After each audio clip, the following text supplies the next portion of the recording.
Hello there. Welcome everybody to another Ask Me Anything session here on CG Connect. This time we're talking about Blender, and this is not a cooking show. So we're talking about the Blender that you guys actually care about. And joining me today, we have from Chaos our very own Ivan Shaikov. Hello. Hi, everybody. And our other guest, I don't think he needs introduction, right? The guy who wrote you wrote a book about Blender, right? A couple times. A couple of times, right? So we have the pleasure to have Jason with us today. Hello. Yay. Yeah, we're feeling like so excited and all. All right.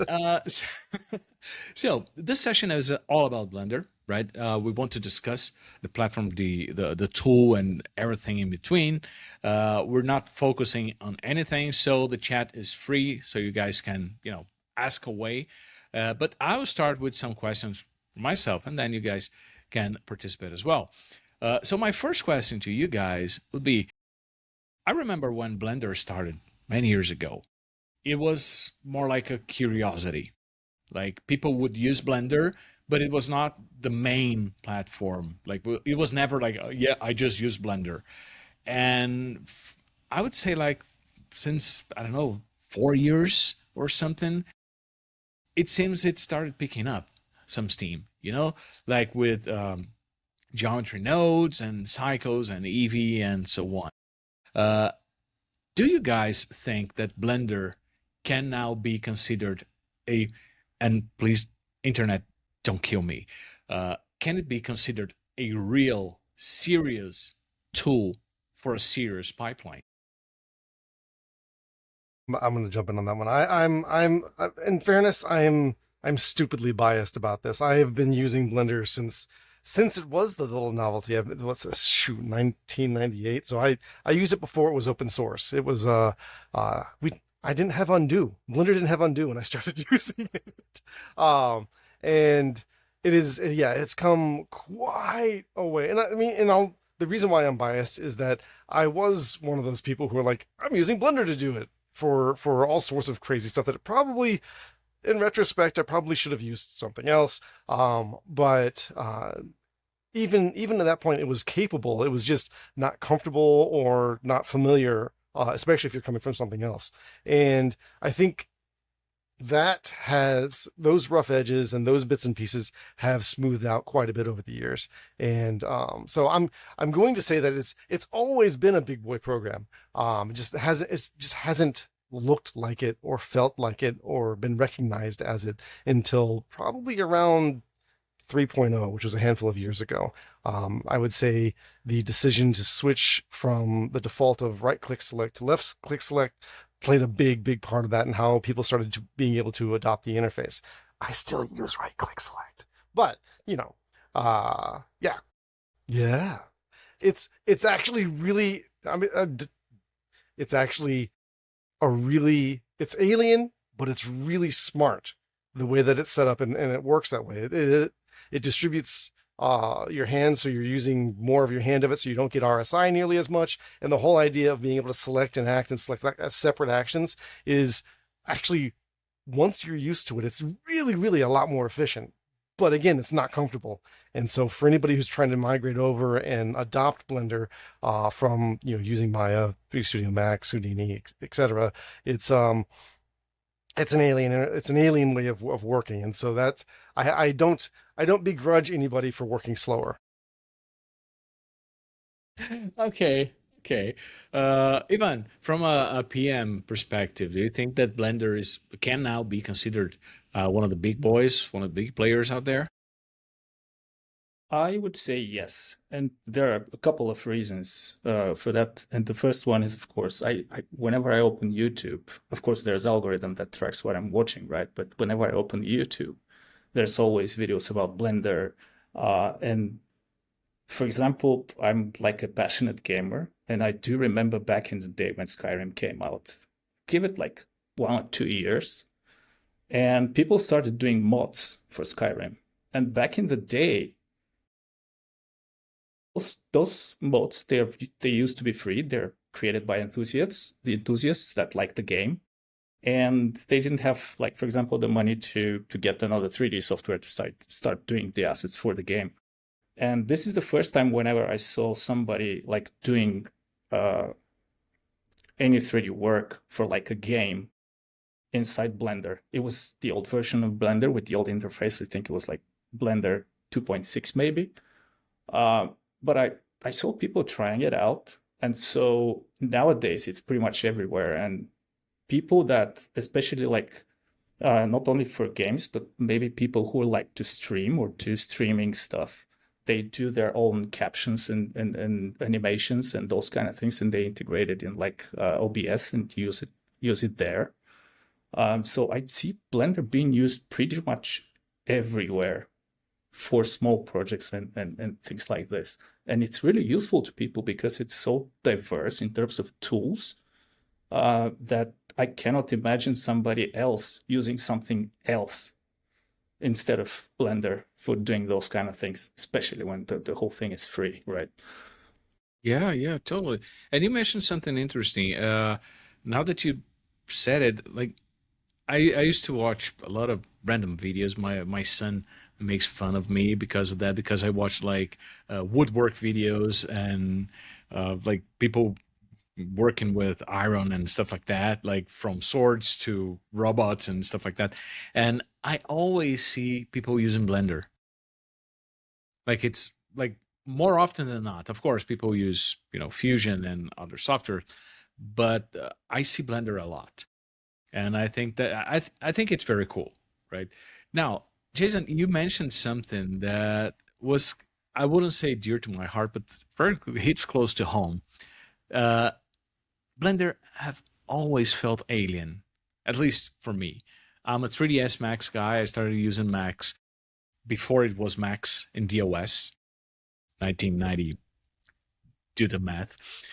And I've always wanted to try Blender. Like, so with every new version, I would be like, yeah, let's install it. Let's see what this fuzz is all about. And I could never, ever use it. Do you think that that barrier was because I believe that strangeness, that weirdness that came with Blender was kind of intentional, I suppose. Like they wanted, Blender Foundation wanted it to be that way. As you said, it's more efficient or whatever, but people were not like ready for that. Do you think that weirdness did interrupt the growth of Blender in a way? Like people decided not to use Blender because it just felt weird, regardless all the capabilities. I think there's a lot of truth to that. Yeah, I mean, the notion that it is weird. It is it's actually, I'd say there's a mixed component of that. Um, part of part of it is when you come from another software package, especially if you've been using it for a very, very long time, and someone says, "Oh, it's the free version of that," right? You're predisposed to saying, "Oh, I get to do everything that I was doing exactly the same way in this other piece of software." You don't ever have that mindset if you were switching from Max to Maya, or Houdini to Cinema 4D, which feels backwards, but usually it's the other way around. But you never have that kind of response. As I mean, you do, but that's not nearly as much as like when something is free. There's this weird expectation that, oh, it's the free version of the thing that I like, and therefore it's totally the same. And so I think that was that assumption coming in by most people. It was, oh, it's not the same. Oh, I have to learn something. Free doesn't mean low effort. Free means I didn't have to pay for it. And that's, you're still paying for it in time. And so that's an expense that a lot of people weren't willing to invest into it. And so I think it did thwart some of the speed of adoption for Blender. But at the same time, I think part of me thinks that if Blender had grown to the size that it is now any sooner than it had, I don't know how sustainable that would have been, right? That's a lot of people wanting a lot of things that something like the Blender Foundation and the community, the development community in general, because Blender's open source, right? I don't know if we as a community had the people, and the foundation for sure had the people to support the kind of explosive growth that you've seen in the last handful of years to build up to that because of a slower growth. And I think I can't necessarily say that that was the intent was to grow slowly. Like I can't imagine just from the conversations I've had with Ton and Francesco and whatnot, that was the intent. I think the intent was always we're designing something that we think this is the right way and we're going with it that way. But I think one of the positive, I'll say a positive side effect was that when something's free, light and open source, it's very hard for it to go away if people care about it. And so that allowed for it to grow despite not being super popular until a point in time where it's like, well, you can't, at this point, you can't dodge it. You can't get away from it. You look for 3D anything and you're gonna come into Blender. I gave sort of to Ivan's point, I gave a workshop a couple of years ago for Roblox on how to use Blender for the employees, because they have it's not like they don't have talented 3D artists on staff. They're fantastic, right? But 90% of the people who are doing mods and doing things, game development with Roblox, especially Roblox Studio, 90% of them, don't quote me on that percent. It's a very, very large percent of them. I'm gonna hold you for that. Yes. A very, very large percentage of them were using Blender. So in order to support their customers, they had to learn Blender. Now, again, Blender is a very capable piece of software, especially nowadays, right? Why don't more studios? I'm not saying people, because like people use multiple softwares, right? We see that on CJ Connect every day, like people using 10 softwares. They list their softwares as skills. So like I don't think we can count for that. But studios, what do you guys think that we don't see more studios using it? Do you think it's because it's a free tool, so maybe the studios don't feel confident enough to rely on it because it's free? So, it's different when you go, for example, to Autodesk and you ask them to fix something in Maya, for example, like, yeah, we need this fixed, and they will eventually have to fix because you're a client. Or do you think that Blender is not there yet? Ivan, what's your perception? Well, usually whenever we talk about like Blender and using it in studios, it's not like they don't use it. They use it, but they usually use it for like work that isn't really, for example, modeling and texturing, those kind of things. But at the same time, I feel like the most of the time, whenever we talk with somebody about having Blender in their studio, the usual answer that I receive is support. Because whenever there's something that they need to do, because we all know that studios have their they're building their own tools to serve the purpose of the current production, right? And whenever they need something inside like Blender or the other application, the other studio application that they might be using, usually if they stumble upon something, they need to fix it like maybe the next day or the next week. This is the only word I hear them. It's support. Other than that, I don't feel like there would be any fence of like preventing them to go and use it for production work. How about you, Jason? Do you think that technically speaking, Blender is up there with the likes of Maya, Houdini, even 3ds Max?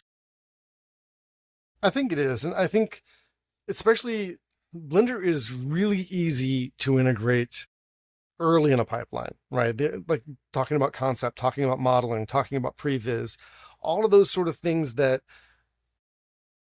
the outputs of it are easier to integrate into other software. Even if you choose to use Blender for compositing, an EXR file you can pull into Nuke and you can have a great time doing it and go with that.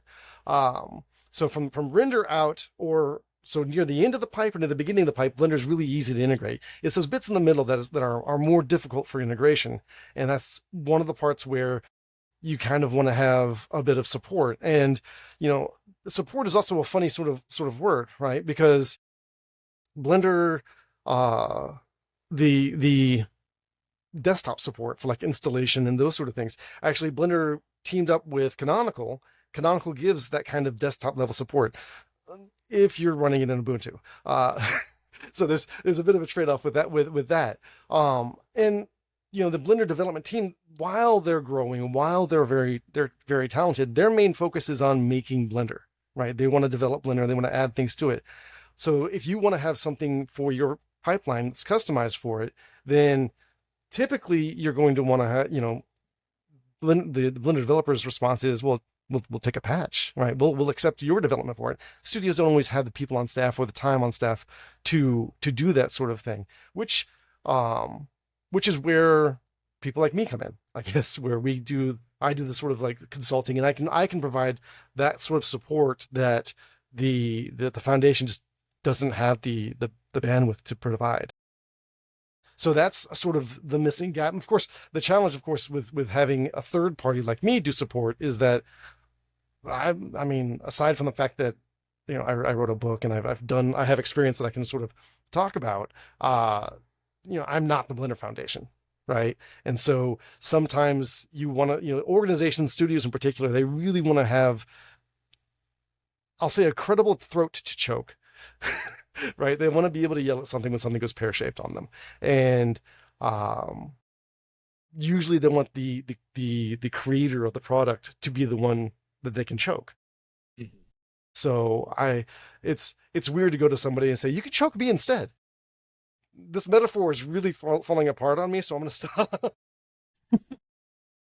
but yeah, the idea, I think the integration question is the biggest one, and the sort of support that studios and what they need typically is, IO, pipeline integration. Sometimes they'll need custom patches to Blender itself. Blender doesn't have a C API, so there's not like the same sort of thing you get with Maya where you can write code for it that way. There's a Python API, and so there's some performance considerations to think about with that. And that's where some of the differences happen, especially at the middle of the pipe.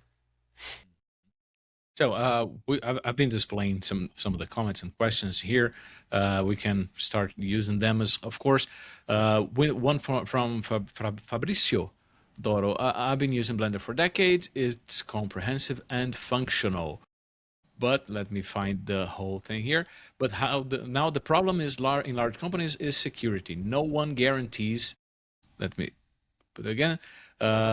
Guarantees its security, and the AI tools aren't well integrated. The only problem I've noticed while using it is its slowness, which I think is due to the fact that it's written in Python, and that ties with the comment from Michael saying that Blender is not written in Python, but it's C+ or C square or something like that. He's not sure, at least the backend, and not Python.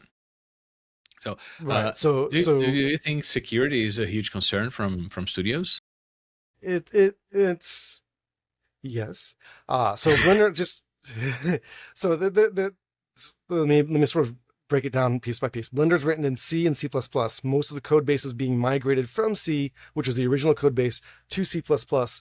Python there's a Python API for extensions and add-ons, and the whole interface is written in Python. This allows you to, one, write an extension that feels very, very integrated, and it allows you to highly customize what you see in Blender from a UI perspective, right? So you can say, well, I don't ever work with this component of Blender, just never show it to me, right? You can have those sort of, that sort of capability with Python, or you can have new stuff. The security problem comes in with the way that Python is integrated. And this is partially Python's fault, and this is partially Blender development fault. And that is, Python itself has basically full access to your computer from Blender, which makes it super powerful because you can use Blender to automate all sorts of crazy stuff. You can automate, file renaming. You can automate just about actually anything you can do in Python, you can do in Blender. So all the stuff that is Blender centric you can do, plus all the stuff. I mean, technically you could run a web server from Blender within Python, which don't recommend it, but totally possible. But because it has that much access to your computer, because it's not sandboxed, and it's not easy to sandbox it either, that does bring out some security concerns. And there have been to my knowledge, one, maybe two examples of malicious Python code in the wild, and they're not from add-ons. Usually, it's somebody's trying to ship a rig that has a Python driver tied to it, so it's kind of nested and hidden. That calls home, downloads some malicious code, and goes that way. That has been out there, and I've been having conversations with some folks at the Blender Foundation, the Blender developers, about how we can go about trying to resolve some of that. It's not an easy problem to solve. If it were easy, they'd solved it already. But it's a very complex consideration to make. And so yeah, if you're building a pipeline around Blender, security is a concern, and it really depends on what your level of comfort is with that. There are some things that are built into it to help protect you just a little bit, right? So there's the not the checkbox for auto running scripts and that sort of thing that helps a little bit, but to be honest, it's not that hard to get around it. So it's a concern, and it's a growing concern, but it's also very hard to solve. Yeah, I can imagine. Now, speaking of integrations, I cannot not mention V-Ray for Blender, and we already have some questions regarding it. And I think to be honest, I think it's a very interesting subject, to be honest, because we do have renders inside Blender. You have cycles, you have Eevee, and now we have V-Ray, which is, again, one of the industry standards all around. So I think it's a good sign that Blender is actually picking up steam, and like there's another reason for studios to use it. And we already have some questions regarding that. And Ivan, I'm pretty sure you're going to love this. So I wanted to ask about Chaos Assets. This from Michel. I was reading Michael, I'm sorry. Whether they will be available as fully editable meshes in Blender. Yeah, it is in our to-do list. We usually those kind of things we can import. When I say those kind of things, we can import V-Ray assets in the other V-Ray integrations, and we can make them editable after the import. So it only makes sense for us to add this into V-Ray for Blender as well. And I would say that it is in the to-do list, and the person that is asking this question is not the only one that is asking for it. So we are looking into it. Yeah, he also added, it would be useful to have full resolution, no proxy, UV mapped objects, fully responsive in viewport. As I recall, V-Ray meshes could have like different levels of display, right? Like you can have the proxy view, you can have the point cloud view, you can have the full mesh view. It's usually not full mesh, just for the sake of, it's a preview, being light in the end, right? Yeah, it's a preview. But yeah, I can relate to that, to be honest, because I used to do that all the time in Max. Like I would 100% import something from the library and just start editing it, like colors or IDs or whatever, then turn it into a proxy again and keep working. So I can totally relate with that being a very useful thing. Another question also regarding V-Ray from Marianne. Yes, I am also curious about what are the compatibility issues with V-Rays, and should we always expect breaking changes between versions like 5.0 and 5.1? That will lead me to another question. Hold that thought. I would have expected to only be breaking changes between 5.x and 6.x, for example. And I will add to that question. I've seen Blender users complaining that from one version to the other, there were so many changes, like actual changes, that they kind of had to relearn how to do stuff.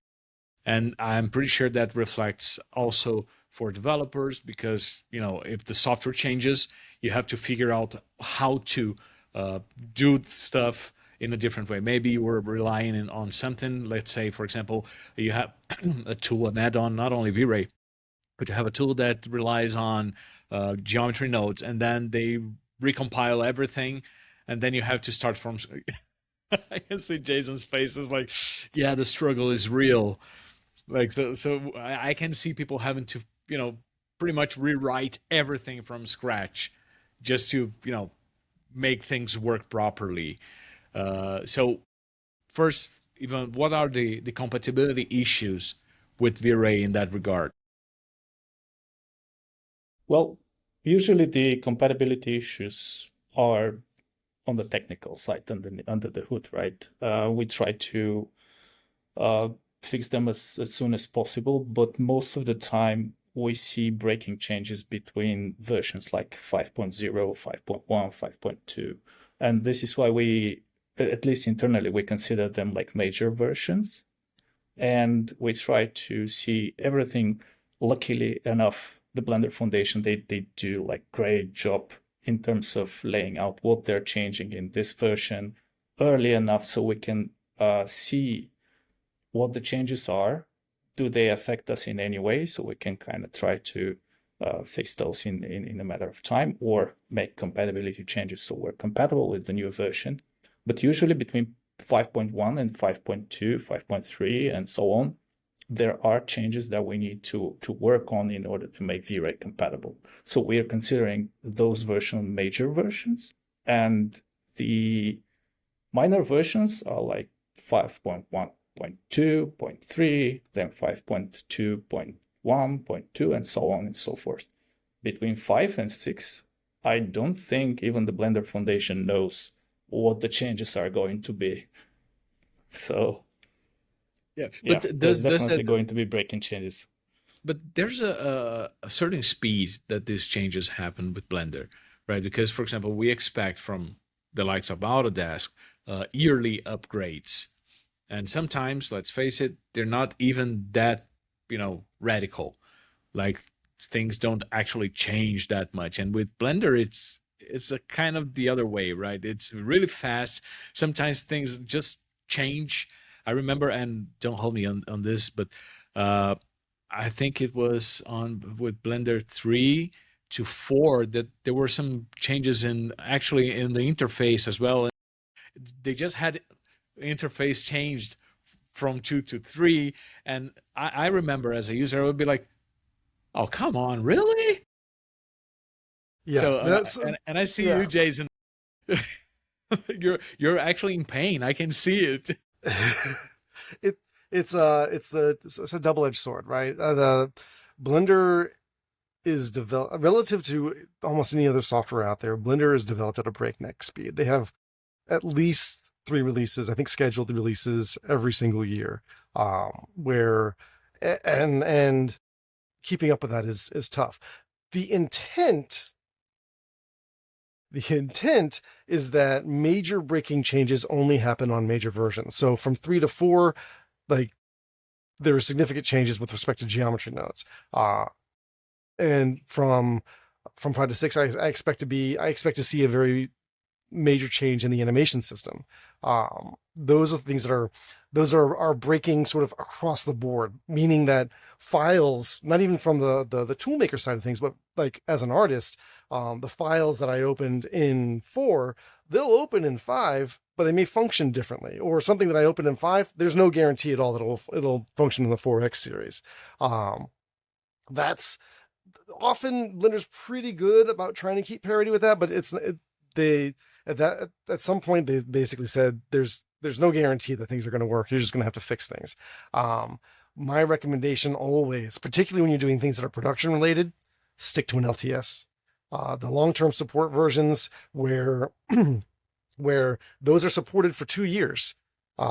2 years. Where from that release date, they will get updates, they'll get fixes that will remain consistent. The 5, like the next LTS is 5.2. That will remain consistent for 2 years after the release of it. And if you're doing production, if you're doing documentation, if you're doing training for that, for example, sticking to that LTS is the safest sort of best move. And from a toolmaker standpoint too, I would personally choose to bias my development towards an LTS, and everything else is if I have time or is a nice to have. Because things are going to break, things are going to change. And there is a weird culture among Blender users where because the latest and greatest came out, I absolutely have to use it. You don't. You really don't. I it's a very it's and I'm just as guilty as that. There was a time where I was using Blender. I would compile it every day with whatever the developers threw in it, from the dev branch, and It's crazy. there's a certain level of pain that comes with that, and I think I've grown beyond that a little bit, but it's also this is it's sort of it's a cultural thing within among Blender users. Just because you can, just like anything else, doesn't mean you have to. It's 5.2 will be perfectly capable of doing the same great stuff in 2 years. And you know, if you need a specific feature that 6 is going to have when that comes out, there's nothing stopping you from using more than one version. Yeah, and I think that you brought a very important point to the conversation is that as users we always expect innovation. I just highlighted a comment from Marian here saying that better like this than have slower innovation.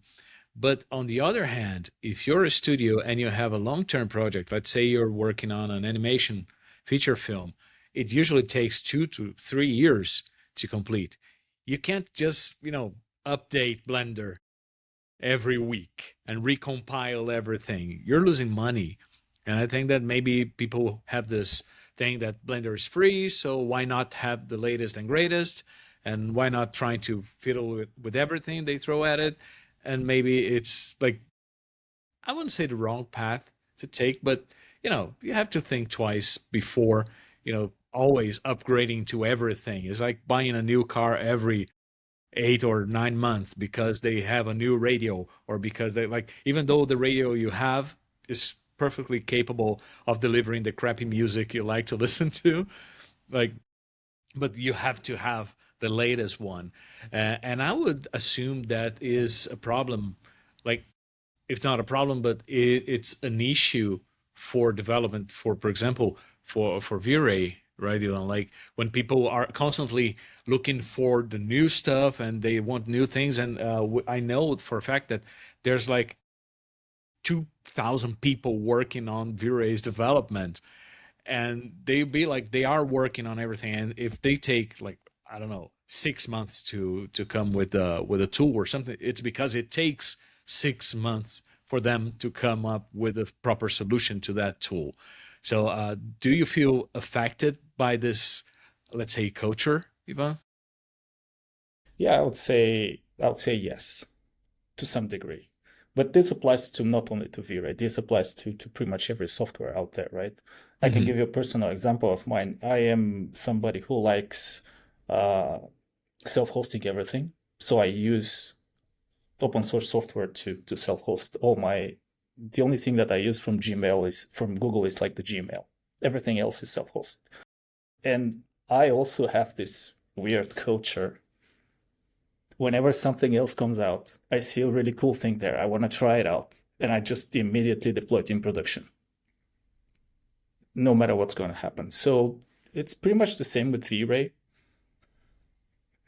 No matter how So dangerous it is, yeah, you're living on the because it's edge. my yeah, because it's my thing, right? But yeah, with V-Ray we have to be careful, and we've always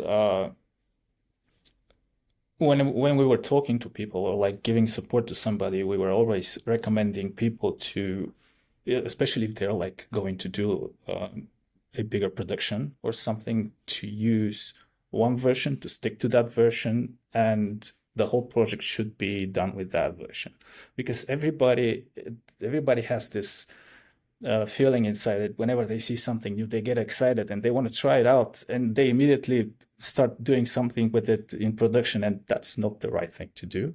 So I would say yes, we do have this in V-Ray as well. We do recommend to people to stick to one version whenever they do big projects. And regarding that, I mean, it's always easy to adopt the latest version because it's free, right? Let's face it, people Yeah. don't buy stuff that often if they don't have to, like because one thing is like you have let's say you have a project, you're working on a film or something, and then let's say the 3D software you use comes out with a new tool that is going to save your life, because that happens. We know that happens. Like it's Murphy's Law, basically. And you'll be like, yeah, we better upgrade because, or at least let's look into it. But I think that with Blender, since it's a free version of other software, as Jason said, people be like, yeah, let's upgrade it. Let's try it out and whatever. Now, do you think, and I have two questions regarding that, the free aspect of the tool.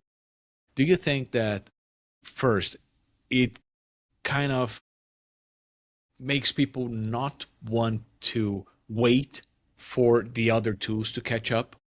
So, for example, and let's put it, let's bring this back home. Let's say Psychos comes out with a new feature that is very interesting and such, and then people look at whichever renderer we're talking about. It could be V-Ray, but it could be like AppStorm or Redshift or whatever, and people be like, "Yeah, you don't have that feature. You're a bad software." And like, I would say that even if it's a very useless feature, because sometimes it is, right? We know every software has useless features or features that look good, but they're not really something that you're going to use on a daily basis.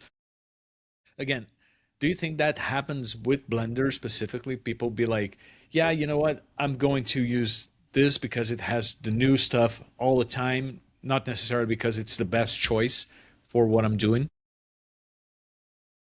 I think so. I mean, actually, you'll see it. You even see this working in the education space.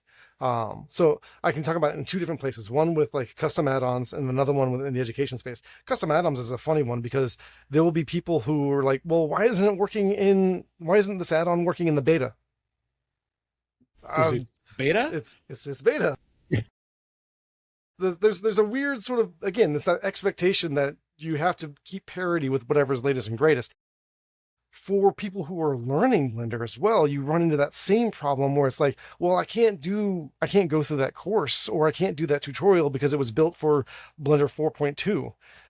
And I want to do it in 5.1.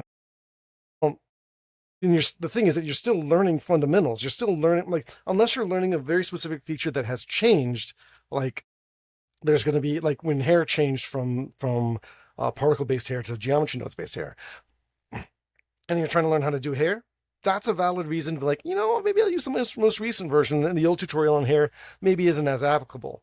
But most things in Blender don't change that fast, right? There's new features, there's new things going on. So you can actually take, I did this when excuse me. I did this when I started using Blender. When I started using Blender, there weren't a whole lot of tutorials for Blender because I'm old. But you could use tutorials from other software because it's, I'm moving vertices around. I'm using that. Especially now that, before then it was difficult because Blender didn't have n-gons, and that was a whole nother conversation. But, when there's a feature missing, you have to figure out a way to work around it. And actually that's a better way, on some level, that's a better way to learn, because like, oh, this is different. I have to think, thinking, that's something important for making art. Let me do that. And so you don't necessarily want to do a course and where you're just pushing the button the guy tells you to push or the lady tells you to push, because that's not going to teach you anything anyway. So this is my sort of very loud attempt at saying old tutorials, old courses still have value. Take advantage of them, just like old versions of software still have value, especially for long productions.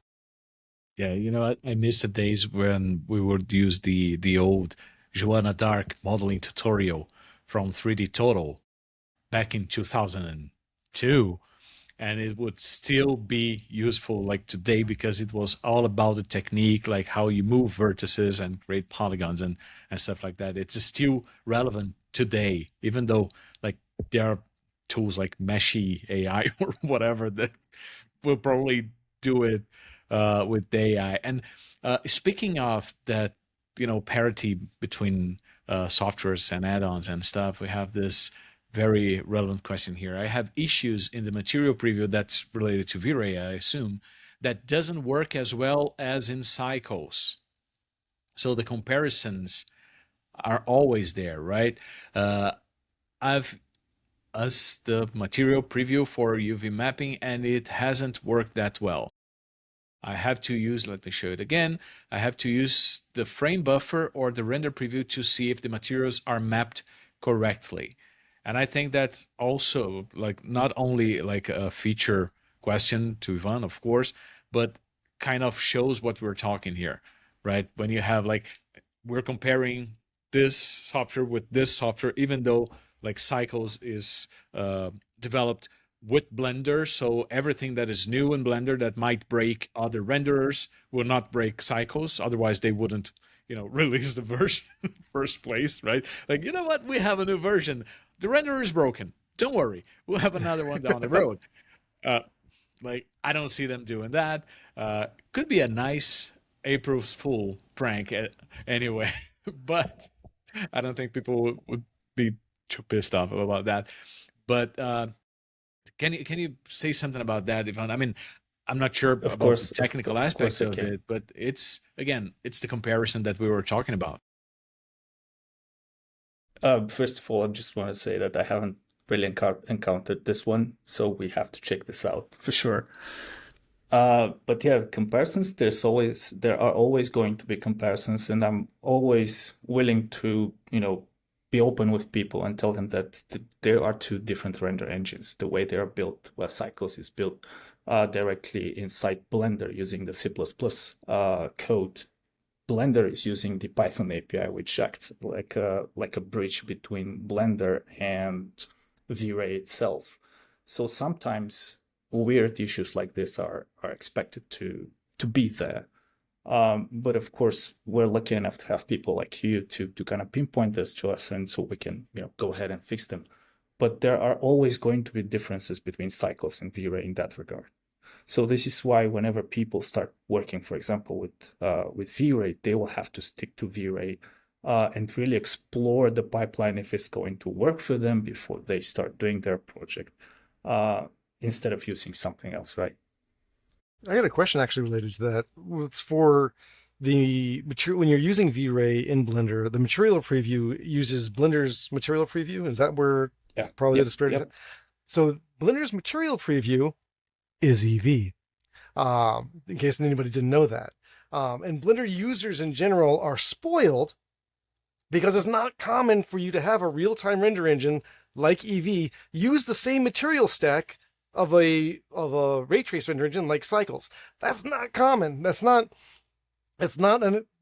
Typically that's not the expectation, that you would have a real-time render engine use the same type of material nodes, same type of material descriptions as a ray tracer, and expect them to look the same. So for EV to look like Cycles, that's by design, and it's rare. For EV to look like V-Ray, it's kind of one of those things like, I think it's going to work, and then we'll try to figure out how to make it work. But there's going to be, like Ivan said, there's going to be some kind of, this thing. But I think the problem, you just nailed it, I think, because we've heard from, like, on V-Ray side, we've heard people often complain that V-Ray GPU did not look like V-Ray CPU in the first place, or not 100% equal.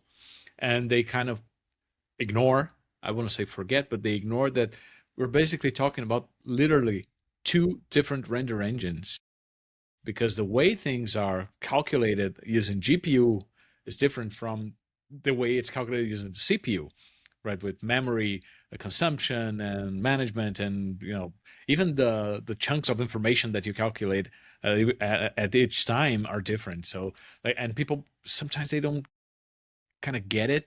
That's why you said, like, it's rare to have this situation where you have the same developer developing both the 3D software and the two renderers, so they have all the freedom in the world to make them look like they're the same thing. But it's not the norm, really.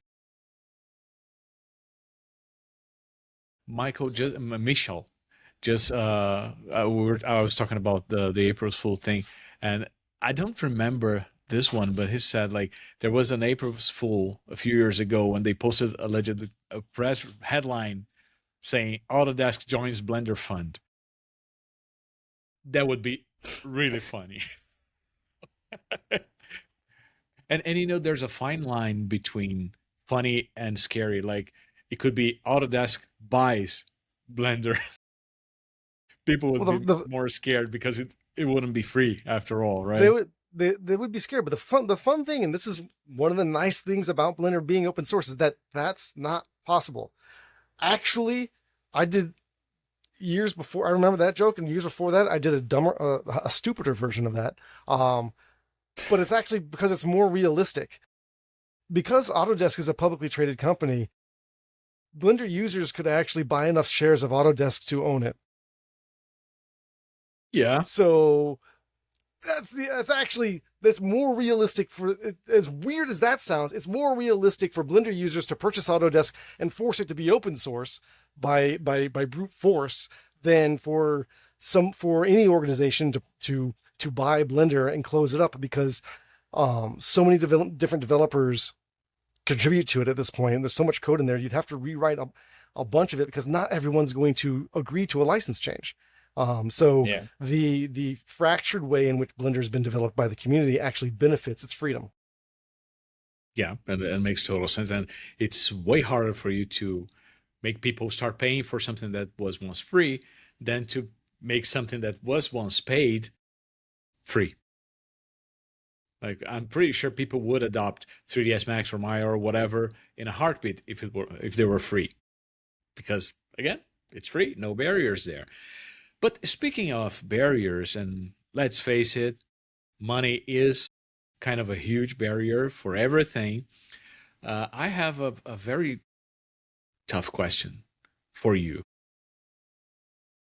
Why would a studio or anyone, I kind of know the answer, but I think it's worth asking that because I'm pretty sure people expect us to be as transparent as possible in this session. So I think it makes sense for us. Uh, why would a studio buy V-Ray and instead of using Eevee or Cycles in a production? What are the benefits of going the other way instead of sticking with free software, actually buying something in order to do the work? That's an interesting question. So what I would say, it really depends on, first of all, the pipeline that the studio currently has. If they're already using V-Ray, it's a no-brainer that you would like to integrate another integration of V-Ray into your pipeline to make it more seamless, right? But if they have never used V-Ray, why would they adopt it? It's mainly because with V-Ray we have this. Whenever you start doing something, a project, for example, there's the moment where you do 80% or 90% of work for, like, let's say a week, and then the last 10% would take you maybe 2 or 3 months or a year. The last part is where V-Ray excels. The last 10%. With V-Ray, you can achieve those, you can make those times smaller. With like 10%, you can finish it for maybe a week or two. This is the best example that I can give you where V-Ray, granted, if you know it well enough, you'll achieve those results, get fast results with just those last 10% that are usually the most important part in a project, because this is whenever the client comes in and says, hey, I want to change this, I want to change that, I don't like the other thing here. And this is when you have to make a lot of changes, like the last minute. This is where V-Ray is pretty flexible to excel in those kind of moments, which are crucial to before delivering anything. Now, I've heard, and this is totally in line with everything I hear in the industry. The other day I was speaking to a manager at a very famous studio uh, in a galaxy far, far away. And he said this literally. He was like, if you were not using V-Ray, that movie would have never come out. Like it was a spontaneous statement, actually. Like we were in the middle of conversation. He knows I work. I'm with Chaos, and he was like, like I'm just glad we used V-Ray because that enabled us to actually finish the movie because you could pretty much throw anything at V-Ray and it will render. I don't I can't recall. I've been using V-Ray since 2001. So since V-Ray Alpha, not even Beta, and I can't recall a situation or an event where I would be like, "Damn it, I can't render it." It was just not a thing. Now, my question would be, and this is for you as well, Jason. Do you guys think that tools like V-Ray, and again, I don't want to talk about V-Ray specifically, but we are talking about V-Ray, tools like V-Ray that excel in high-end productions are only suitable for high-end productions, or do you think that the regular user can benefit, the regular studio, the small studio, 4 or 5 people, they can benefit from high-end tools like that coming to Blender? Because let's face it, if you're doing Hollywood stuff with a software, it might be able to do pretty much everything you need it to do, right? Do you think that the regular user, the most common user, would benefit from going that route? Jason. Yes. So I mean there's actually a whole ecosystem around Blender for paid add-ons and extensions, right? There's people sell these things that are on the high end that give Blender those sort of capabilities that it doesn't necessarily natively have, or makes it easier to do the things that Blender natively has. They're just sort of like reaching around this way to try and do it. So those tools exist, and they're not, I would say they're not just for larger organizations working at a particular level. They're also very useful for people who they want to either improve what they do that's not their specialty, and they can't have someone else do it for them because they're one person working on a production, or there's a small team working on it, and they don't necessarily have a rigger, for instance. So getting something like AutoRig Pro makes it so that they can get to the process of animating and not have to worry so much about rigging unless it's a very particular problem they have to resolve. Same sort of thing when it comes to rendering, same sort of thing when it comes to my personal thing that I dislike the most, which is UV unwrapping.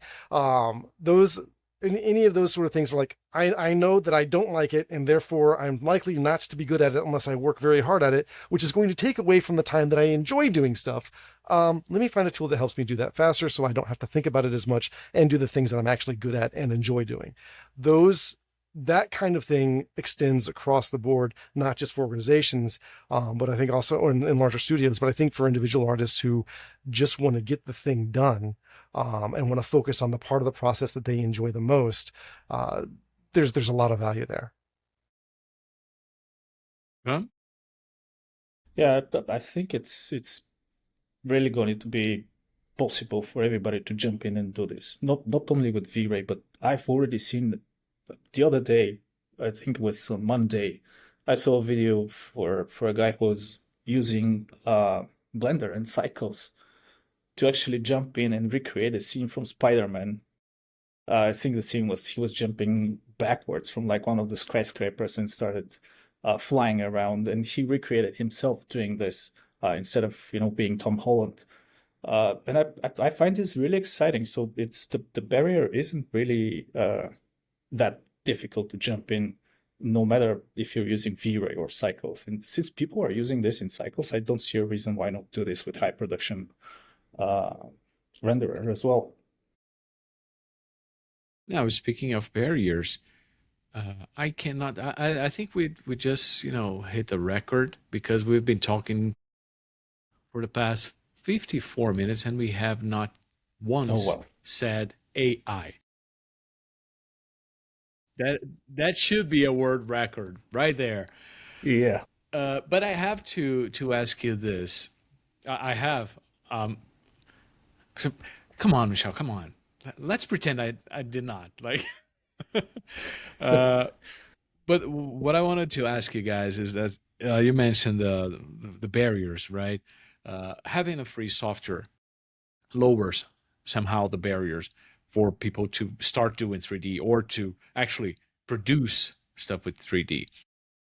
And we can say the same for AI. Just another tech, another piece of tech that like lowers some barriers. Maybe not all barriers, but it kind of lowers the barriers. And I recall that a few weeks back, there was this talk on the internet because I think it was OpenAI that wanted to join the Blender fund. Is that correct? I don't remember if it was Blender, if it was OpenAI or some other AI company.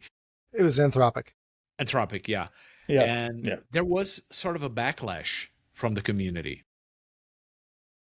Why do you guys think such backlash? Because again, if we think about, I remember reading Andrew Price's article that week on this his newsletter, and he actually said, "Yeah, okay, we don't like AI, good, but then we are harming the development of Blender because that money that came from Anthropic could very well pay for two new developers for a whole year that could maybe work on this tool or that tool that we all wanted. It doesn't necessarily mean that AI is taking over Blender in a way. How do you guys see this? Uh, it's a confrontation in the end, right? How do you guys see it? I'm gonna jump in because I have thoughts All right. and I normally keep them to myself, but now I'm not going to. So a couple different things, just sort of outlining the facts on that. It was Anthropic that was joining the dev fund. There was a big backlash, and what ended up happening is that they converted that to being a one-time payment to the Blender Foundation. That doesn't mean that Anthropic can't do future one-time payments and have, be a member in every way except for being on the webpage as a member. We don't know.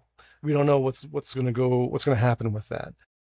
It is unfortunate that that was the money that was coming to the foundation was basically the equivalent of 4 developers worth of time. And so that is from the perspective of somebody who's just using Blender and knowing that the Blender Foundation has taken donations from all sorts of people over the years. And one of the strongest things that they're very adamant about maintaining their independence. You give us money to keep doing what we're doing. I say us, I'm not part of the Blender Foundation, but that's the sort of, right. And that's the mindset that's there, is that you are contributing money for the organization to continue doing what it was already going to do. And you're a big fan of that. Yay.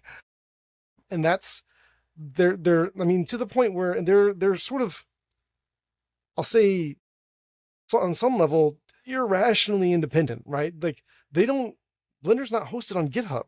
They sort of like Yvonne, they roll their own, they self-host their Git repository and their Git Forge, and they're not running on somebody else's blogging platform. They wrote that themselves. All the stuff is, they homebrew, and they do that very intentionally to maintain independence. They don't want anybody to tell them what to do, but they're happy to take money for it. And I don't think enough people in the community really, really appreciate how deep that well goes. So when something like, when an organization like Anthropic, which a lot of folks don't like, contributes money, they get all upset about it. And but we also saw this when Apple contributed. We also saw this when Nvidia contributed. Each of those scenarios, but there was the notion of, the world has ended, somebody's buying Blender, which we all know is not a possibility.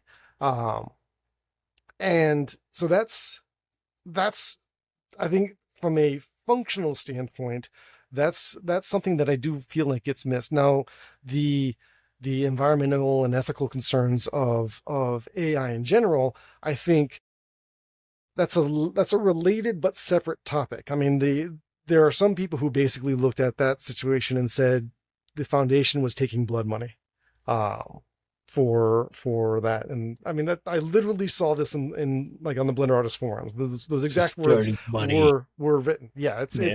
it's there's a very visceral response to that goes into what creators and many artists their their their feelings about AI and generative AI in particular, um, are about. And that's a rabbit hole that I'm going to avoid going down for the time being, because I have other thoughts about that I need to write, because I'm much more eloquent with the written word than with the spoken word. Yeah, but again, I have this, this notion that whenever you have something free, people expect it to be 100% free in all terms. Like, you're not getting money to develop the tool that you offer for free. Like, people kind of feel offended if you say that you need money, right? Like, yeah, we need to pay for developers. Like, they don't do that out of their just goodwill. If they did, they would be working on it for like 2 or 3 hours a day instead of 8 to 10 hours a day. And maybe people don't actually understand that because it's free. It's like when you ask someone for a favor and that person would be like, yeah, you know what, I just can't do that favor. And people be like, yeah, so you're a bad person. Dude, I just can't do that favor to you. I can't do that for free, for example. I can't give you that. And people maybe like they get offended by it. And I think it's one of the problems with free stuff in the end. People expect free stuff to be forever free, of the highest quality, with all commitments aside. Like, they just want it to be like the best of the world. And maybe that's not reality, right? Ivan, what's your take on this? Well, I think at some point people will have to see the perspective of both sides, right? Blender will have to somehow, in order to give people a product for free, that doesn't mean that they do something for free. They'll have to have money for the whole thing, right? And having different companies, even though they're AI companies, investing in them in some way, sort of, in some way, this it there's always going to be people that will have different opinions on that, and those opinions are going to be biased on their experience with AI in general, not specifically for that case, because AI can be used for, let's say, good things and bad things. And having this in mind, if you are offended by, something like Anthropic donating to Blender because you see AI is being used to do something, I don't know, maybe bad. This doesn't mean that they're doing something bad for the Blender community, right? Because at the end of the day, the Blender Foundation will need those money to produce the good product. So at the end of the day, it really depends on the individual opinion of people and how they see AI in general to make us assumptions that are they're based on. Sometimes I think people's rage is misplaced, really. I see on the internet, like especially on Instagram, people saying, "Yeah, you know what? I fired 2 designers because now I can do this with this tool." And like, we are hating the tool, but not the actual person who literally fired 2 designers. And like, it's like hating the gun instead of the murder. And I don't see a, like, why would I do that?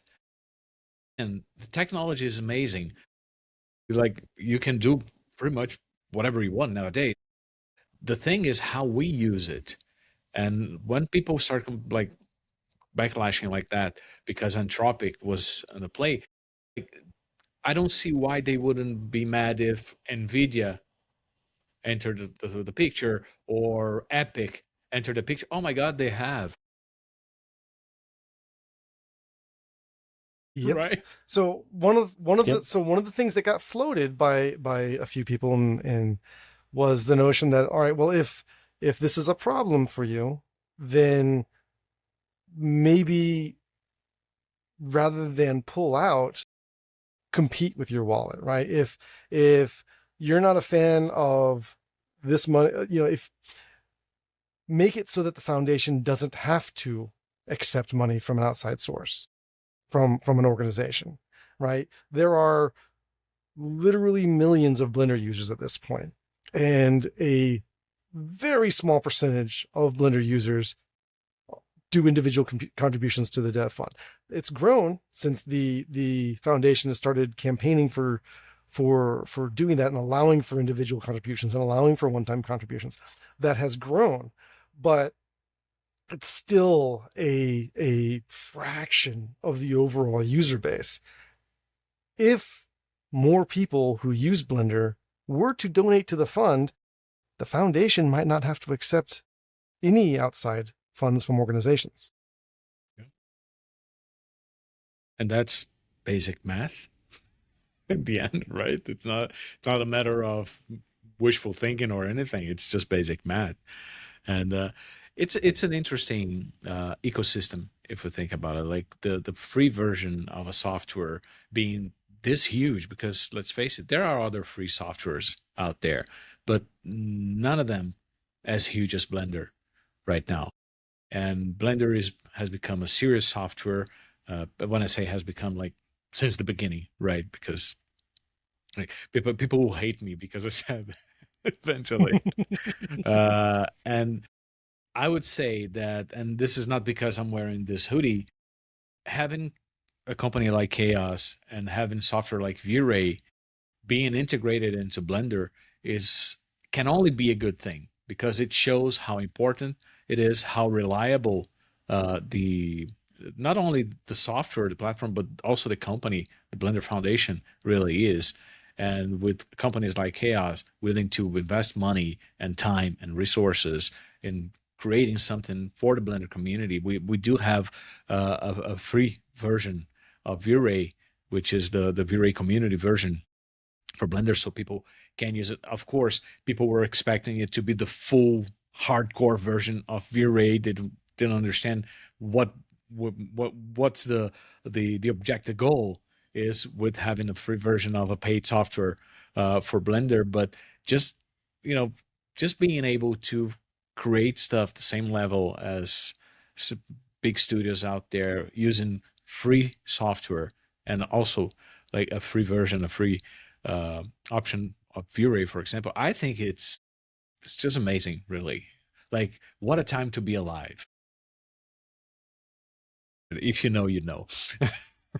Yeah. Guys, I have to say that I've had a lot of fun talking to you and the audience as well. But it's all good things come to an end, and it's time for us to end our stream right now. I wanted to thank you so much, Ivan, Jason, and everyone on the chat that were asking questions. The people that are watching, a lot of people are watching without asking the questions, but still, it was a pleasure to have you all here. And I really hope to see you all on CG Connect. You too, Jason. You said you want to write something. Feel free to post an article on CG Connect. We'll make sure to spread the word. Ivan, thank you so much as well for being here to bring the V-Ray POV to this conversation. And I guess I will be seeing you guys real soon in the next Ask Me Anything session in June. So thank you so much. And remember, go to cgconnect.ks.com, like, subscribe, and do all that stuff that people do on YouTube and social media these days. I don't feel comfortable saying that, to be really honest. I can say it for you if you want to. Okay, so come on, Ivan, the last words. Please like and subscribe. Okay, sounded like a bro. Simple. Yep, simple enough. All right, guys, thank you so much. Bye bye. Thank you for having me. Bye bye.